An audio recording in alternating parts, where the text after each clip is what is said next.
कलयुग में 500 वर्ष पूर्व पश्चिम बंगाल प्रांत में मायापुर इस जगह पर उनका प्राकट्य हुआ था।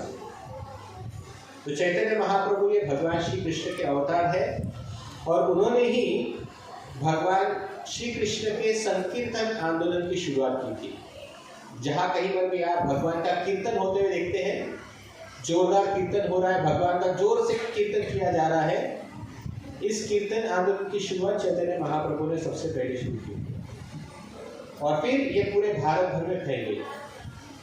तो वे चैतन्य महाप्रभु हैं जो भगवान श्री कृष्ण के अवतार हैं। अभी इनके बारे में बताना जाए तो पूरा क्लास कम पड़ जाएगा, लेकिन आज का वो विषय नहीं है हमारा। तो आज हम जो चर्चा करेंगे वो अलग विषय पर चर्चा है और वो है भगवान श्री कृष्ण की कृपा कैसे होती है, या भगवत कृपा कैसे प्राप्त करते हैं। तो उसके लिए मैं आज आपको बता रहा हूँ कि ये जो दिवाली का हम महीना ऑब्जर्व कर रहे हैं, इसे कार्तिक महीना भी कहते हैं। इसका एक और नाम है दामोदर महीना। आपने कार्तिक महीना सुना है? कार्तिक शब्द महाराष्ट्र में जितने भी लोग हैं उनको कार्तिक महीने का महत्व पता है, क्योंकि महाराष्ट्र के बहुत सारे लोग कार्तिक महीने में पंढरपुर की वारी करते हैं और साल भर कुछ व्रत करे या न करे, आषाढ़ी कार्तिक का व्रत करते ही करते हैं। मतलब महाराष्ट्र में ये एक हर घर की परंपरा है, आषाढ़ी एकादशी और कार्तिकी एकादशी, ये पूरे महाराष्ट्र की परंपरा है। आजकल सब लोग इंस्टाग्राम, फेसबुक, व्हाट्सएप के ज़माने में सब भूलते जा रहे हैं, लेकिन पुराने ज़माने के लोग के लिए मालूम होगा। तो ये आषाढ़ी और कार्तिकी क्या होती है और ये कार्तिक महीना जो है ये क्यों इतना महत्वपूर्ण है। तो आषाढ़ महीने में भगवान या देवगण जो है वो सो जाते हैं, इसलिए उसे देवशयनी एकादशी भी कहते हैं। मतलब उस दिन भगवान सो जाते हैं। और कार्तिक महीने में उसे कहते हैं उत्थान एकादशी, मतलब उस समय पर देव उठते हैं, जागृत होते हैं। तो आप बोलेंगे बाप रे, भगवान भी सोते हैं, हमें लगा हमको ही नींद आती है, लेकिन भगवान को भी सोना पड़ता है। तो ये इसकी तुलना हमारे मंदिर से की जाती है, हमारी इस सब की तुलना हमारे मंदिर से की जाती है। ये जो 4 महीने हैं, आषाढ़ से लेकर कार्तिक तक के जो 4 महीने हैं, 4 महीने तक भगवान सोते हैं और कार्तिक महीने में भगवान उठते हैं। तो ऐसा क्यों होता है? इसका कारण है 4 महीने तक भगवान का सोने का इश्यू क्या है? वो ये है कि जैसे पृथ्वी पर हम मंदिर खोलते हैं और मंदिर बंद करते हैं, है ना? सुबह सुबह मंदिर खोलते हैं, जिसे हम महाराष्ट्र में काकड़ आरती कहते हैं, यहाँ पर इसका मंगल आरती कहते हैं। तो सुबह सुबह जल्दी हम खोल देते हैं मंदिर, भगवान दर्शन देते हैं पहला, और शाम को मतलब रात के समय 8-9 बजे के आसपास मंदिर को वापस बंद कर देते हैं ताकि भगवान को सुलाया जा सके। तो इसे विग्रह उपासना का एक नियम कहते हैं। विग्रह आराधना में इसे नियम कहते हैं, भगवान को सुलाना, भगवान को उठाना। तो सेम नियम स्वर्गलोक में भी होता है, सेम नियम स्वर्गलोक का भी है। स्वर्गलोक में भी मंदिर है जहाँ पर इंद्रदेव भगवान श्री विष्णु की उपासना करते हैं, तो वहाँ पर भी मंदिर है। और हम जो कुछ फॉलो करते हैं यहाँ पर, वो उसी का ही रिफ्लेक्शन है। आषाढ़ी के समय पर भगवान स्वर्गलोक में भगवान को सुलाया जाता है, मतलब उस समय पे वहाँ का मंदिर का दरवाजे बंद हो जाते हैं। इस वजह से भक्तों को उनके दर्शन नहीं हो पाते। और सुबह सुबह कार्तिक के समय पर दर्शन खुलते हैं। कहाँ पर? स्वर्ग में। और तब भगवान के दर्शन होते हैं। तो हम ऊपर का सिस्टम, जो स्वर्ग का सिस्टम है, वही यहाँ पर फॉलो कर रहे हैं। तो पृथ्वी पर 1 साल जब गुजरता है, तब स्वर्गलोक में 24 घंटे गुजरते हैं। मतलब वहां का एक दिन मतलब पृथ्वी का एक साल होता है। तो जैसे हम यहाँ पर भी मंदिर में भगवान को सुलाते हैं तो 8 घंटे सुलाते हैं। शाम को 8 बजे मंदिर बंद करते हैं तो सुबह 4 बजे खोलते हैं।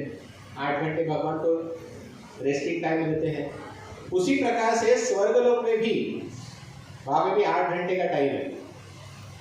कभी कभी आपने सोचा है कि मंदिर में हम इसी समय पर दर्शन क्यों खोलते हैं, इसी समय पर मंदिर क्यों बंद करते हैं, इसी प्रकार से आरती क्यों करते हैं? तो ये जो सारा सिस्टम है, ये सिस्टम पृथ्वी का नहीं है, ये सारा सिस्टम ऊपरी लोगों का है और वही सिस्टम हम यहाँ पर भी फॉलो करते हैं। तो कभी कभी आश्चर्य लगता है कि ये क्या कर रहे हैं, हाथ में कुछ मोर पंखा लिए हैं, घुमा रहे हैं, कुछ वो गुच्छे जैसा बालों जैसा बड़ा सा चीज लेकर भगवान के सामने कर रहे हैं। वो क्यों करते हैं, क्या जरूरत है सब करने की? तो वास्तविक तौर पर हम ये सारी जो प्रक्रिया है ये सब उच्चतर लोगों की है जो हम यहाँ पे फॉलो करते हैं। तो ये जो 8 महीने हैं, सॉरी ये जो 4 महीने हैं, यहाँ के 4 महीने मतलब स्वर्गलोक के 8 घंटे, वहां के कितने 8 घंटे। तो इसलिए यहाँ पे चातुर्मास का सिस्टम है। चातुर्मास क्या होता है? यहाँ पे चातुर्मास में बारिश होती है, लेकिन वास्तविक तौर पे चातुर्मास का मुख्य विषय क्या है कि इन चातुर्मास में अधिक से अधिक भगवान का स्मरण किया जाता है, अधिक से अधिक शुभ कार्य किए जाते हैं। क्यों किए जाते हैं?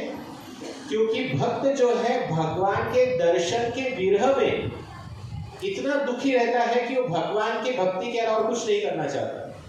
वो एक जगह पर बैठकर केवल भगवान की आराधना, उनकी सेवा ही करना चाहता है, इसलिए वो कहीं नहीं जाता। एक जगह पर बैठकर व्रत करेगा, तपस्या करेगा, अधिक से अधिक आध्यात्मिक कार्य करता है, क्योंकि उस समय पर भगवान अपना दर्शन बंद करते रहते हैं। वास्तविक तौर पर जो भक्त होता है वो भगवान से दूरी नहीं सहन कर सकता। तो जब भगवान के दर्शन बंद होते हैं तो वो सोता नहीं है, उसे चलो अभी भगवान सो रहे तो चलो मैं भी सो जाता हूँ। उसे दुख होता है कि अरे मुझे भगवान के दर्शन वापस कब होंगे। और यही हमारे पंढरपुर के वारी का भी एक भाव है। पंढरपुर के वारी में भी जब आषाढ़ी में पंढरपुर की वारी करने के जाने वाले जो वारकरी हैं, जब वो जाते हैं तो वो भगवान का उस दिन का आखिरी दर्शन करने के लिए जाते हैं। इन द सेंस कि अभी भगवान सोने जा रहे हैं तो भगवान को हम दर्शन करके हम हमारा एक ग्रैटिट्यूड या फिर एक कृतज्ञता अर्पण करेंगे। और फिर से 4 महीने के बाद जब कार्तिकेय आते हैं तो जैसे आप सबको पता है कि जब दिन का पहला दर्शन होता है तो कितना उत्साह रहता है। तो उस उत्साह के साथ कार्तिक महीने में वापस वारकरीगण पंढरपुर जाते हैं और कार्तिक उत्थान एकादशी के दिन भगवान श्री कृष्ण का सुंदर श्रृंगार और दर्शन करते हैं। तो ये उसके पीछे का भाव होता है। तो ये सब क्यों करते हैं? भक्तों को ये सब करने की क्या आवश्यकता है? कल्पना कीजिए आप किसी से प्रेम करते हैं या आपसे कोई प्रेम करता है। यदि आपसे कोई प्रेम करने वाला व्यक्ति आपके सोने के बाद सोए, आपके उठने के पहले उठ जाए और आपके हर प्रिय वस्तु वो पहले कर दे बिना आपके कहे, तो क्या उसे सच्चा प्रेम नहीं कहेंगे? हम क्या करते हैं? खुद खा लेते हैं, बातें बच्चों को खिलाते हैं। ऐसा करते हैं क्या हम लोग? पहले बच्चों को खिलाते हैं ना? हाँ। बाप रे, शायद घोर कलयुग आ रहा है।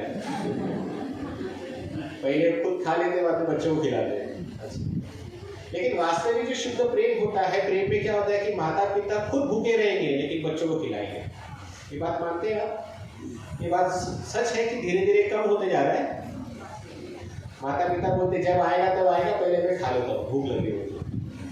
लेकिन वास्तविक जो प्रेम होता है वहां पर यही होता है कि सबसे पहले अपने प्रिय व्यक्ति को प्रसन्न किया जाए, उसे जो पसंद है।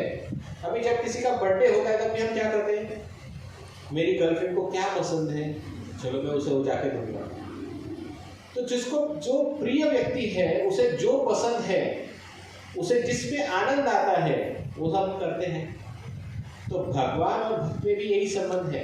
भक्त भगवान से अत्यंत प्रेम करते हैं और भगवान को जो अत्यंत प्रिय है वो भगवान को अर्पण करते हैं। और इससे क्या होता है, जो प्रियकर है वो प्रियकर और अधिक प्रेम अर्पण करता है। तो ये प्रेम का आदान प्रदान है। तो जब भक्त भगवान के प्रति प्रेम अर्पण करता है तो भगवान भी इन रिटर्न भक्त के ऊपर कृपा करते हैं, भक्त के साथ आदान प्रदान करते हैं। और यही कार्तिक महीना का विशेषता है। ये विशेषता क्या है, हर कोई व्यक्ति कार्तिक महीने में भगवान के उठने की राह देखता है। और ये कार्तिक महीना भगवान को अत्यंत प्रिय है। क्यों है? उसका एक महत्वपूर्ण कारण है, क्योंकि इस दिन या इस महीने में भगवान के सारे भक्त भगवान की आतुरता से दर्शन की अभिलाषा लेके बैठे हैं और उनका दर्शन करना चाहते हैं। और भगवान भी टाइम देखते, घड़ी देखते रहते कब मंगल आरती के लिए दरवाजा खुलेगा। और जैसे ही दरवाजा खुलेगा भक्त भी भगवान का दर्शन करते हैं और भगवान भी भक्तों का दर्शन कर पाते हैं। तो ये बहुत सुंदर आदान प्रदान होता है भक्त और भगवान के बीच में। इसी कार्तिक महीने में ऐसा कहा जाता है कि क्योंकि भगवान को ये महीना अत्यंत प्रिय है, तो जो कोई भी व्यक्ति इस महीने में आध्यात्मिक कार्य करता है उसका फल 100 गुना उसे प्राप्त होता है। मतलब यदि आप एक बार हरे कृष्ण महामंत्र की माला करते हो तो उसका कितना फायदा होगा? 100 गुना फायदा होगा। तो क्या विचार है? ज़्यादा करना है ना? साल भर नहीं किया तो नो प्रॉब्लम, ये महीने कर लो, इसी महीने में साल भर का कोटा कंप्लीट कर लो। जो व्यक्ति इस महीने में तीर्थ यात्रा करता है, खासतौर पर भगवान के तीर्थस्थल जैसे वृंदावन है, अयोध्या है, इत्यादि तीर्थस्थल है, जो कोई व्यक्ति इन तीर्थस्थलों में प्रवेश करता है उसके सारे पाप नष्ट होते। हर एक पग पर मतलब एक एक वॉकिंग स्टेप के ऊपर उसके सारे पाप नष्ट हो जाते हैं और वो भगवान के नजदीक और बढ़ते जाता है। इस महीने में जो कोई भी भगवान को दीप अर्पण करता है, इस महीने में आप देखेंगे इस्कॉन के मंदिरों में हर शाम को दीप अर्पण का फेस्टिवल मनाया जाता है। ऐसा कहते हैं कि जो कोई व्यक्ति इस महीने में, कार्तिक महीने में भगवान को दीप अर्पण करेगा, जितने पाप उसने अपने जीवन भर में नहीं किए होंगे, केवल एक दीप अर्पण करने सारे पाप भस्म हो जाते हैं। मतलब जितनी उसकी कैपेसिटी नहीं है पाप करने की, उससे कई ज्यादा पुण्य उसे प्राप्त हो जाता है। इसका अर्थ ये नहीं कि हम पाप करते जाएंगे और एक दिन आके दीप घुमाएंगे तो हो जाएगा, ऐसा नहीं। इसका आशय ये है कि एक जो कार्य है भगवान को अत्यंत प्रिय है और भगवान जब देखते हैं कि ये व्यक्ति मेरे पास आया है मुझे प्रसन्न करने के लिए, तो भगवान उसे क्षमा कर देते हैं। मतलब सारे पाप नष्ट हो जाते हैं। ये पाप का क्या चक्र है, अगर हम थोड़ा सा समझेंगे, ये ऐसा है मानो किसी ने बहुत बड़ा जुर्म किया है, क्राइम किया है, लेकिन उसे अपनी गलती का एहसास हो गया है।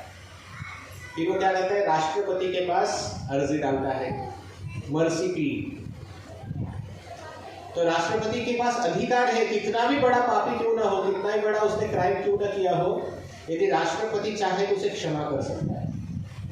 उसका कोई भी दंड उसे नहीं मिलता, क्योंकि उसके पास अधिकार है राष्ट्रपति के पास।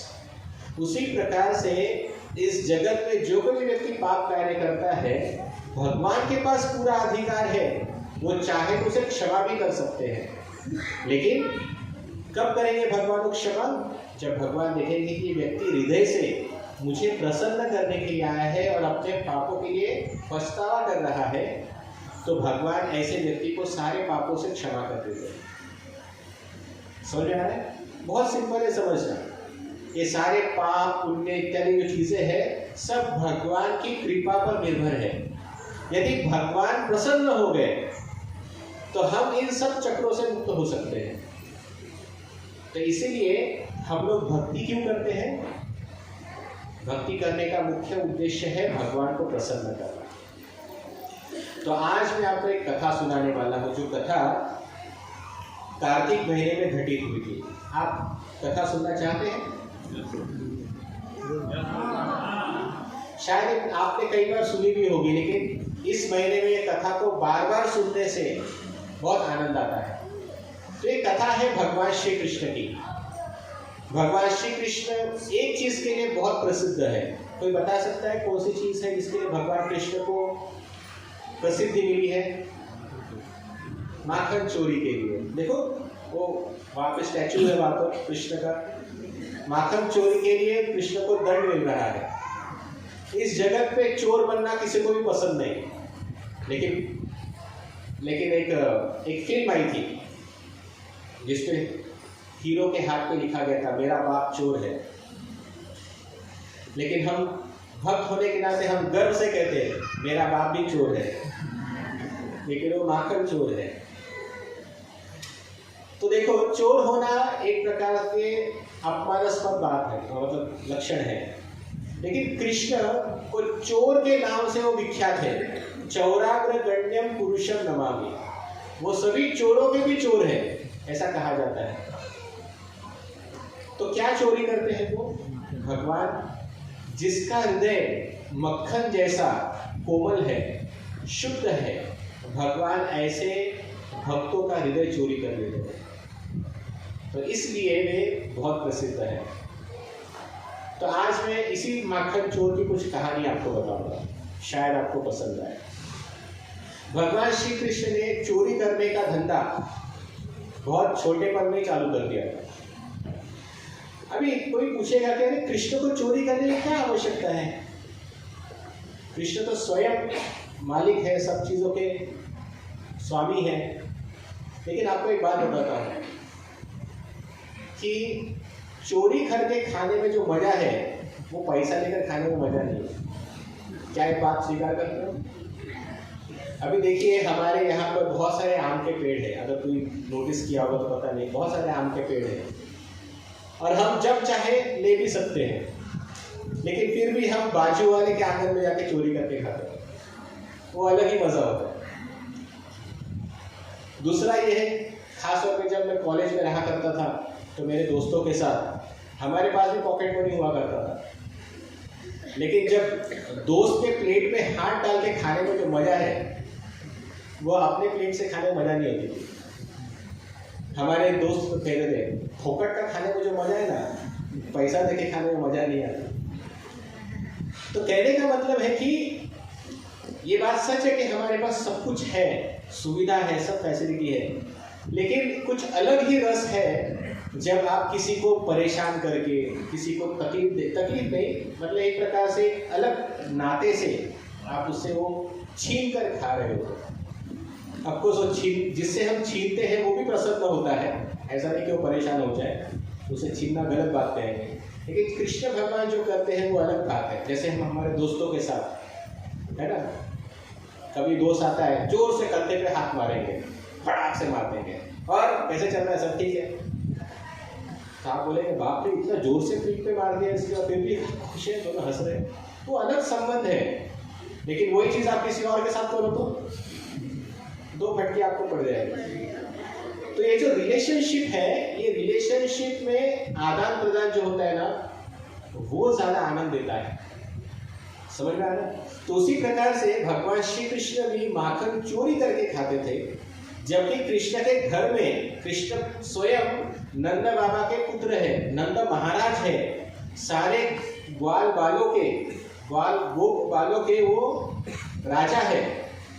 तो उनके पास कितना रहेगा, लेकिन फिर भी अपने घर पे वो कम चोरी करते, घर का खाते नहीं थे, बाहर ही जाके चोरी करते थे, क्योंकि उसमें एक अलग आनंद था। तो ये शुरुआत होती है एक बार से, जब भगवान श्री कृष्ण बहुत छोटे से बालक थे और वो केवल घुटनों के बल पर चल सकते थे। कोई माता बता सकती है कि बच्चे घुटनों के बल पर कब, कौन सी उम्र में चलते हैं? कोई भी माता है? 8-9 महीने, चलो 1 साल पकड़ लेते, to be on the safer side. तो भगवान श्री कृष्ण भी 9 या 12 महीने के थे, तब की बात है।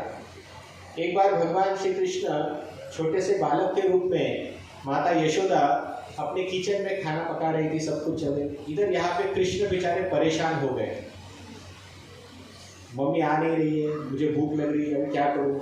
तो कृष्ण अपने घुटनों के बल चलते चलते ढूंढने लगे यशोदा माता को, और ढूंढते ढूंढते वे गोडाउन में जा पहुँचे। गोडाउन में वहाँ पर सारा मटके भरे हुए थे, घी के, दही के, मक्खन के, सारे दूध से बने जो पदार्थ थे उसके सारे मटके पड़े हुए थे। और ये लोग व्यापार करते थे तो स्टोरेज करके रखा करते थे, तो हर एक घर में गोडाउन हुआ करता था।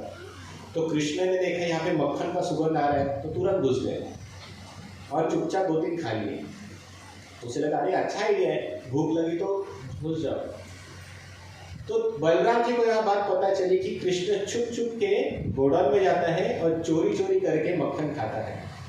तो बलराम जी ने माता यशोदा को बोल दिया, भैया कृष्णा चोरी करके मक्खन खाता है।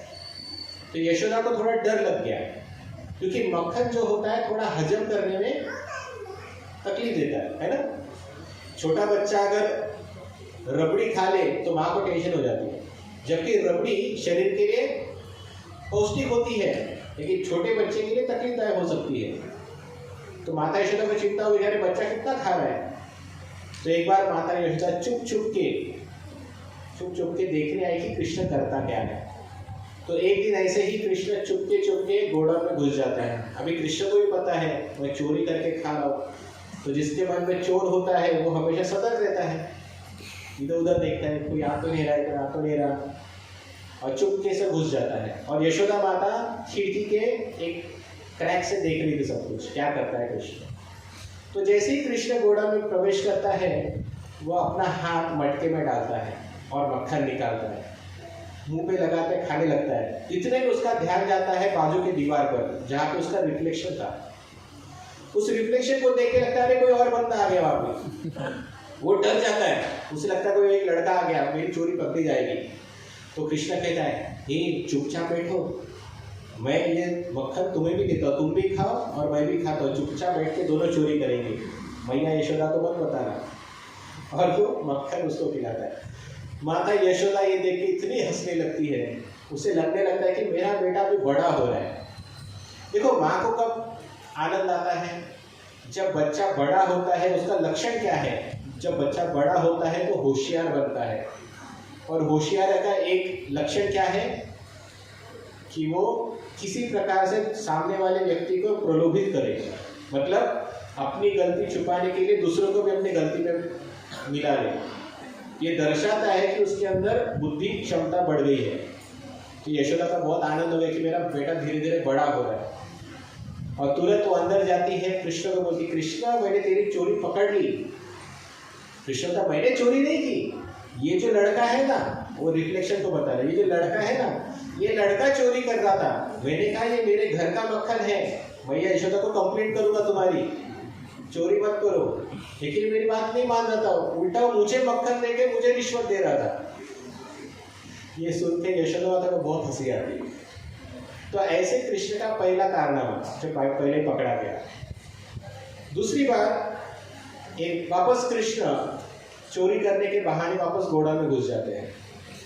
अभी यशोदा माता वो भी चुप चुप के जाती उसके पीछे, क्या करते देखते इस बार क्या बहाना बनाता है।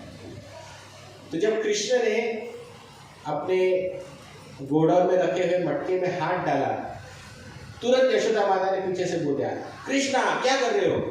कृष्ण डर गया, उसके हाथ में मक्खन का जो होता ना पूरा लगा हुआ था मक्खन, बाहर आ गया। तो कृष्ण बोले, कुछ नहीं कर रहा हूँ भैया, मैंने देखा तुम चोरी कर रहे थे, तुम्हारा हाथ, तुमने मटके में हाथ क्यों डाला। कृष्ण ने कहा, मैंने मटके में हाथ इसलिए डाला क्योंकि मेरा हाथ जल रहा था। यशोदा का आश्चर्य, अरे जल रहा था, कैसे जल रहा था।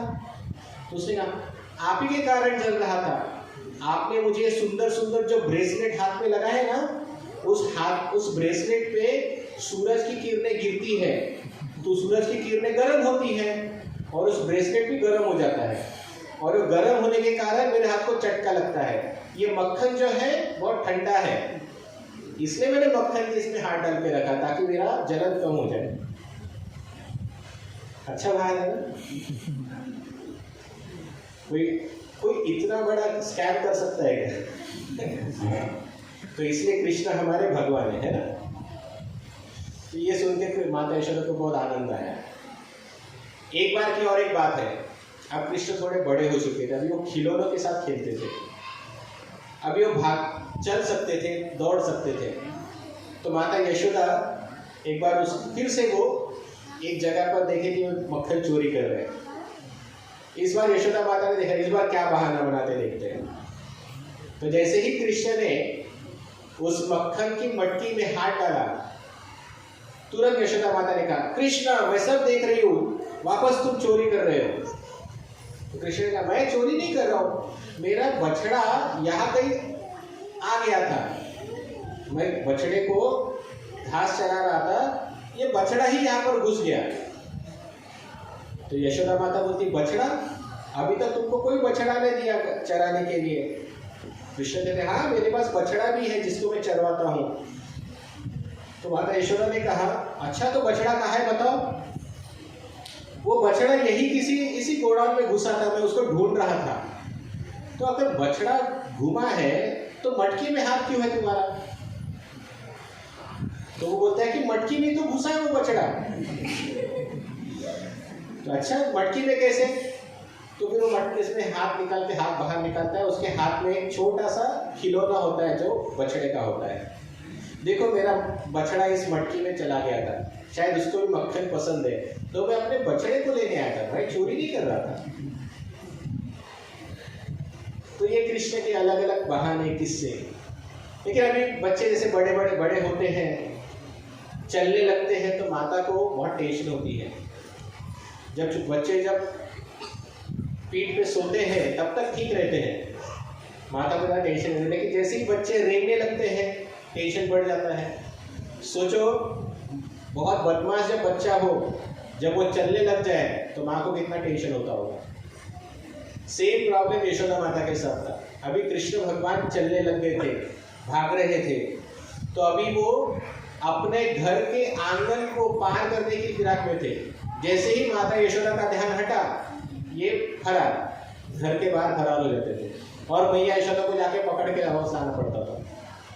तो ऐसे ही उस समय तक भगवान कृष्ण के और भी बहुत सारे मित्र बन चुके थे, जो कृष्ण की तरह चांडाल चौकड़ी थी, मतलब उन्हीं की तरह मस्तीखोर थी। और सारे के सारे वृंदावन ब्रजवासी सारे जो थे वो उनको अलग अलग प्रकार से उल्हाने दिया करते थे। तो एक बार की बात है, एक बार सभी बच्चों ने सोचा कि चलो जाके हम दूसरों के घर में चोरी करते हैं। अभी तक तो अपने घर में चोरी की, अपने घर में चोरी करके मजा नहीं आ रहा, अभी दूसरों के घर पे जाके चोरी करेंगे।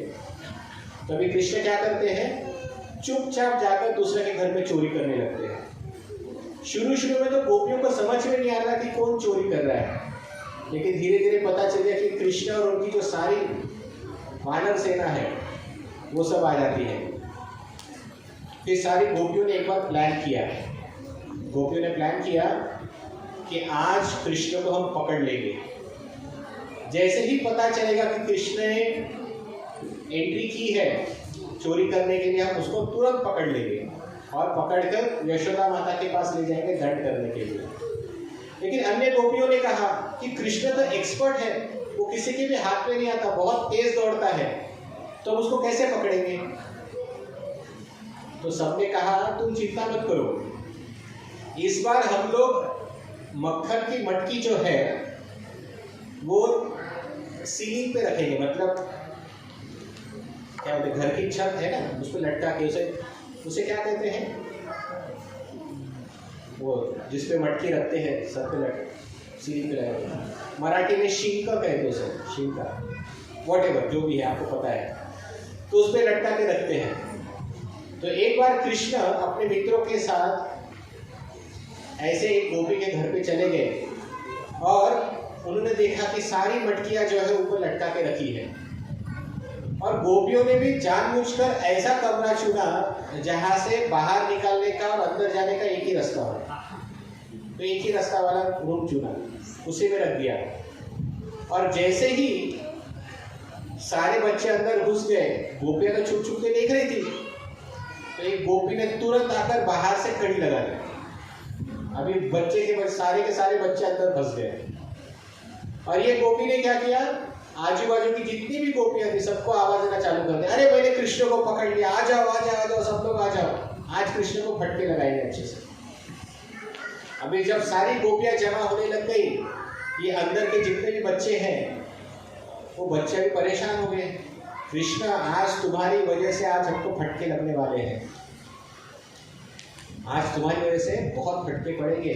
कृष्ण ने कहा, अरे चिंता मत करो, मैं सब संभाल लूंगा। तो बच्चों ने कहा, कैसे संभालोगे, बाहर जाने का तो एक ही रास्ता है, अभी कैसे बाहर निकलेंगे हम लोग। तो कृष्ण ने कहा, बाहर जाने का एक रास्ता है, लेकिन ऊपर वाला भी मेहरबान है। ऊपर देखो, छत पे कौले का छत है, हम क्या करेंगे, कौला निकाल के बाहर जाएंगे। तो सारे बच्चे खुश हो जाते हैं, सबके सब एक के ऊपर एक खड़े हो जाते हैं, पहली दही हंडी, एक के ऊपर एक खड़े हो जाते हैं और एक एक करके सब लोग छत के रास्ते बाहर निकलने लगते हैं। उसमें से कृष्ण का एक सबसे प्रिय मित्र था जिसका नाम था मधुमंगल। तो बहुत ही मोटा था, खट्टा खट्टा, बहुत मोटा था। अभी उसको खींचने का समय आया, आखिरी वही बचा था क्योंकि सबसे मोटा था, तो सब मिलकर खींचने लग रहे थे उसको। और खींचते खींचते खींचते ऐसा हो गया कि वो ऊपर ही अटक गया, आधा शरीर बाहर आधा शरीर अंदर, निकल ही नहीं रहा, वो अटक गया अंदर पूरी तरह से।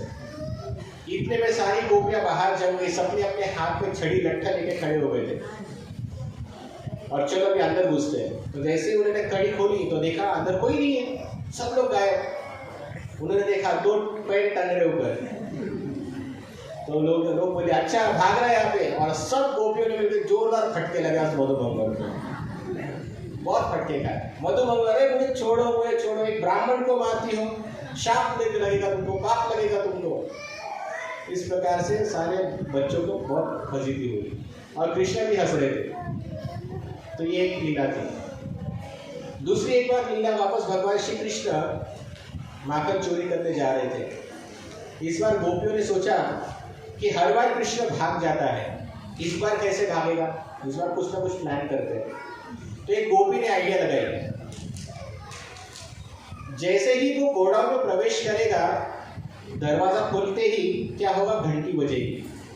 पहले के जमाने में डोरबेल नहीं होती थी, तो क्या करते थे, घंटी पर ही बेल लगा देते थे ताकि जब दरवाजा हिलेगा तो घंटी बजेगी, है ना, आज भी करते ना ऐसा।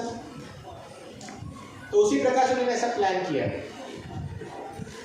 और जैसे ही आवाज आएगा सब लोग मिलकर कृष्ण को वापस बंद कर देंगे और फिर सब लोग इकट्ठा होकर कृष्ण को पकड़ लेंगे। सबका प्लानिंग था और सब लोग ने प्लान करके, खासतौर पे इस बार सारी बड़ी गोपियां थी, मतलब यशोदा माता के उम्र की सारी गोपियां थी, सबने प्लानिंग किया। अभी कृष्ण भगवान अपने मित्रों के साथ वापस अंदर जाने का प्लान करते हैं, लेकिन इस दिन कृष्ण और उनके मित्रों को थोड़ा सा डाउट होने लगता है।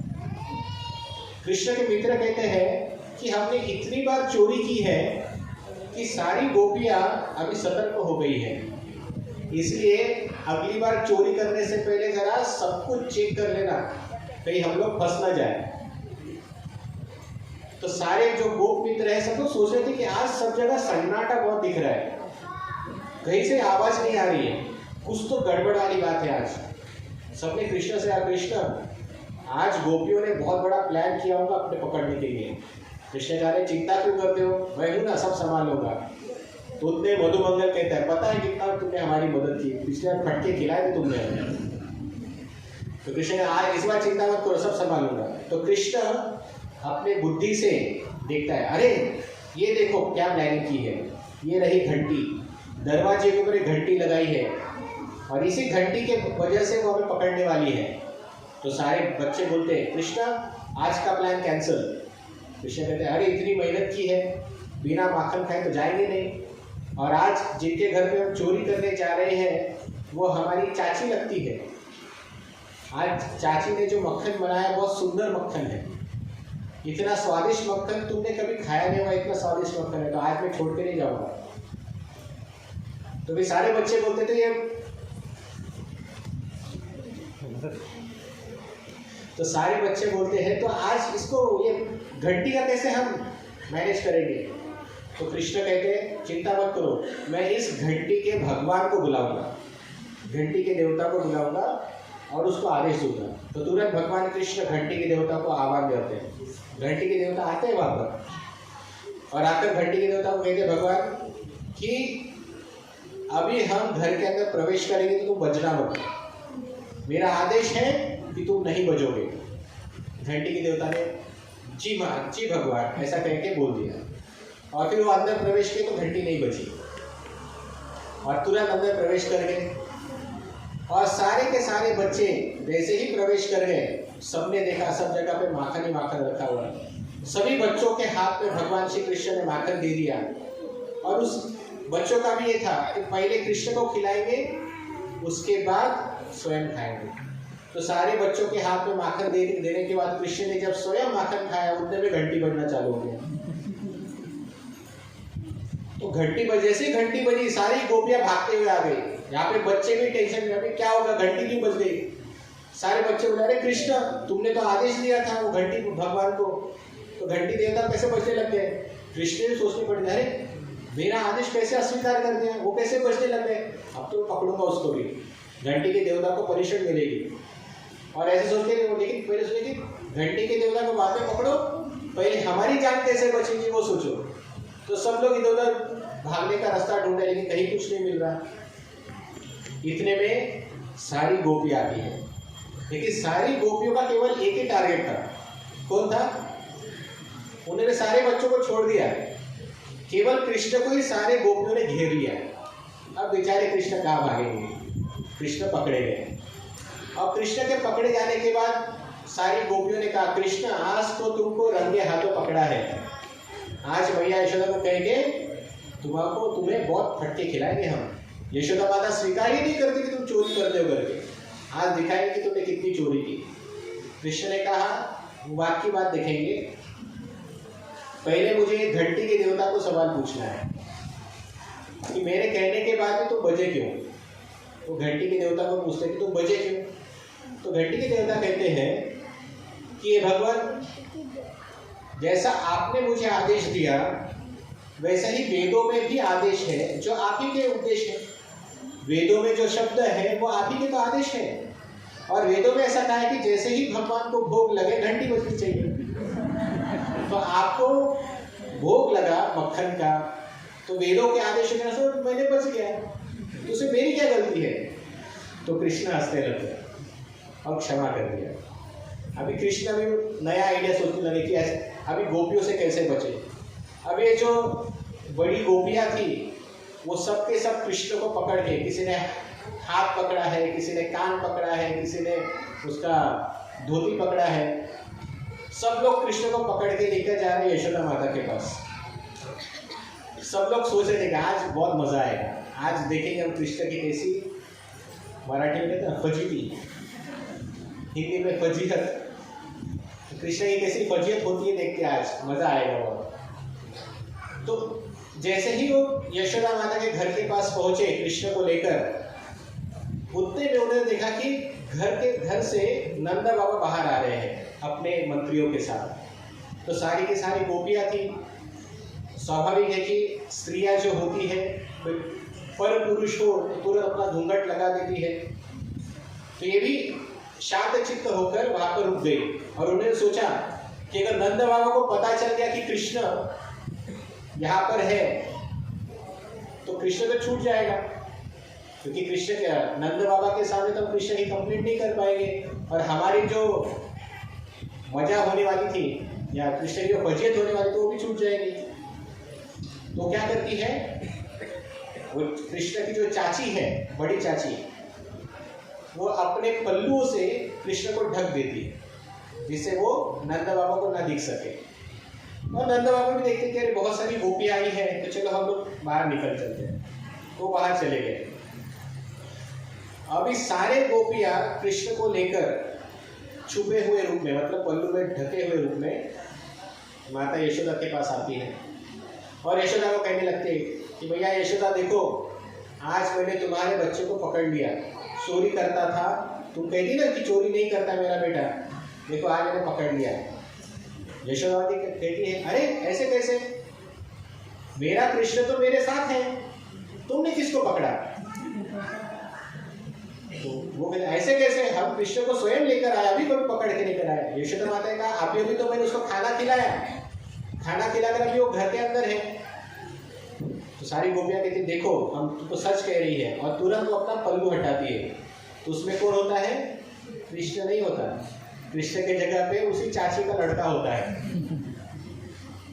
तो यशोदा माता कहती है देखो, अपने ही बच्चे को कृष्ण समझ के तुम मेरे पास लेकर आई हो, ये दर्शाता है कि तुम मेरे बेटे से कितना नफरत करती हो। ये इतनी नफरत अच्छी बात नहीं है। अभी कभी कभी भौजाइयों में झगड़ा होता है ना, वो चाची थी कृष्ण की, मतलब ये उसकी क्या कहते उसको, भौजाई ना, क्या जेठानी, हाँ जो भी है, जेठानी थी। तो थोड़ा थोड़ा नोकझोंक हो जाती है उसमें, तो आपस में नोकझोंक होने लगी और फाइनली जेठानी ने सोचा कि अरे कृष्ण ने कैसे चकमा दे दिया मुझे। तो फिर बेचारी उदास होकर जाने लगती है। तो रास्ते में वो अपने बेटे का हाथ पकड़ के जा रही होती है और सोचती है कि अरे कृष्ण ने कैसे चकमा दे दिया, ऐसे कैसे वो कृष्ण छूट गया और मेरा बेटा मेरे हाथ में आ गया। ऐसे सोच ही रही थी वो कि उतने में पीछे से कृष्ण आवाज देते हैं, और जब मुड़ के देखती है तो उसके हाथ, जिसका उसने हाथ पकड़ा होता है, उसका बेटा नहीं कृष्ण ही होता है। कृष्ण ने अपना रूप बदल दिया था अभी, और कहता है मैया क्या नाम था उनका, Kalavati, Prabhavati, sorry, thank you, मैया प्रभावती, इस बार तो आपको छोड़ दिया, इस बार तो तुम्हारे बेटे का हाथ पकड़ के तुम खड़ी थी, अगली बार मुझे फिर से पकड़ा तो तुम्हारे पति का हाथ तुम्हारे हाथ में होगा। तो बेचारी वो कलावती ने, प्रभावती देवी बहुत ही क्या बोलते हैं, शर्मीली हो जाती है और वहां से चली जाती है। तो इस प्रकार से कृष्ण हर प्रकार के अतरंगी नाटक करते रहते हैं। एक बार सारे गोपियां बहुत परेशान हो गए, कृष्ण बहुत अभी चोरी करने की सीमा खत्म हो गई थी, बहुत चोरी कर रहे थे भगवान। तो सारी गोपियों ने इकट्ठे होकर यशोदा माता के पास आते हैं और यशोदा माता को कहते हैं कि माता यशोदा, हम कृष्ण से बहुत परेशान हो चुके हैं, हमेशा चोरी करते रहता है। तो यशोदा माता ने सोचा कैसे चोरी करता है, मेरा बेटा तो चोर हो ही नहीं सकता। तुम्हारे पास तो भी कम गाय है, हमारे पास तो, मेरे नंद बाबा के पास 9 लाख गाय है, हमारे पास गैयों की कमी कहाँ पर है, और हमारे गोडाउन में हर जगह पे माखन, घी, दही सब भरा पड़ा रहता है। मेरा कृष्ण हमारे घर का खाना छोड़ के तुम्हारे घर पे क्यों आएंगे? तो सारी गोपियां कहती है ये दर्शाता है कि तुम्हारा बेटा कितना बदमाश है, घर पे होने के बाद भी वो बाहर आके खाते रहता है। तो सोच के सारी गोपियां यशोदा माता को कंप्लेंट करने लगती है। और कंटिन्यू करें कि अभी दर्शन खुलेगा, अगर आप बैठे रहेंगे तो मैं बोलूंगा, नहीं तो हम यहीं पे रुकते हैं। जय श्री श्री राधा वृंदावन बिहारी की जय। तो बोलूं या रुकूं? कंटिन्यू, ठीक है। तो यशोदा माता को फिर गोपियों ने कहा कि आपका बेटा अलग अलग प्रकार का ट्रिक करता है चोरी करने के लिए। एक बार हम लोग गोडाउन से दूर हो जाए, इस वजह से वो क्या करता है, सारे बछड़ों को छोड़ देता है, और जब हम गायों का दूध दुहाने जाती है तब तक गायों का सारा दूध खत्म हो जाता है। हमें हमारा गोडाउन छोड़कर इन बछड़ों को संभालने के लिए जाना पड़ता है, उतने में आके गोडाउन से सारा चोरी कर लेता है। दूसरी गोपी कहती इतना ही नहीं, कभी कभी उसको जब घर में मक्खन नहीं मिलता तो हमारे छोटे छोटे बच्चे जो पालने में सोते रहते हैं उनको चिमटी निकालता है और उनको रुलाना चालू कर देता है। तो हम लोग हमारा सारा काम धाम छोड़कर हमारे बच्चों को संभालना पड़ता है। ऐसा शरारती है तुम्हारा बेटा। तो यशोदा माता कहती कि ऐसा करो कि तुम तुम्हारे जो मटकियां है, मक्खन वाली मटकियां, उसको छुपा के रखो। दूसरी गोपी कहती है कि हमने वही किया, अंधेरे कमरे में छुपा के रखा था, लेकिन कृष्ण के शरीर पे जो आभूषण है वो आभूषण इतने चमकीले हैं, रोशनीदार हैं कि अंधेरा कमरा भी रोशन हो जाता है और कृष्ण से ढूंढ लेता है। तो यशोदा माता कहती है ठीक है, अगली बार से मैं कृष्ण के ऊपर आभूषण ही नहीं डालूंगी। तो सारी गोपियां कहती नहीं ऐसा मत करो, वास्तविक तौर पर यह आभूषण नहीं बल्कि कृष्ण के शरीर का ही तेज इतना है कि बिना आभूषण के भी वो घर अंधेरा उजाला हो जाता है। तो इस प्रकार से वो कंप्लेंट करने लगती है। तो ये सुन के माता यशोदा सोचती है कि बहुत कंप्लेंट आने लग गई, अगली बार कुछ करना पड़ेगा। फिर यशोदा माता आगे की लीला करती है। तो आज हम यहीं पे रुकते हैं, 1 घंटे में हमने इतना ही कह पाया। तो मेरा पूरा प्लान था आज दामोदर लीला भी कहने का, लेकिन आज नहीं हो पाया। एनीवे, बहुत बहुत धन्यवाद। हरे कृष्णा। श्री कृष्ण भगवान की, श्री दामोदर भगवान की, माखन चोर कन्हैया की।